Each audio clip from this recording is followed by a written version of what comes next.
শুভ দুপুর বন্ধুরা। আজ ছোট্টখাটো একটা অনুষ্ঠান রয়েছে আমার শালীর বাড়ি, তো চলে এসেছি। আজকে আমরা সবাই মিলে এখানে অনেক রকমের আইটেম রয়েছে, তার আজকে স্বাদ রয়েছে। তো কেমন সাজিয়েছে অবশ্যই বলবে, আর কেমন লাগছে কমেন্টে জানাবে। তো গাইস, বেলা বাজে এখন 3টা, অনেক দেরি হয়ে গেছে। এই ছিল আমার মিসেস, পাশে রয়েছে আমার ভাবি। তো কেমন লাগছে সবাই অবশ্যই কমেন্টে জানাবে। ভিডিওটি ভালো লাগলে একটা সাবস্ক্রাইব করে দেবে। তো চলো, ক্যামেরাম্যান হয়েছি আমি, ক্যামেরা করছি।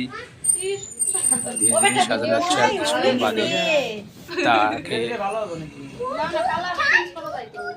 স্বাদের খাওয়া দাওয়া প্রস্তুতি হবে। বেশ ভালো লাগছে আজকে। তো ভালো ভিডিওটি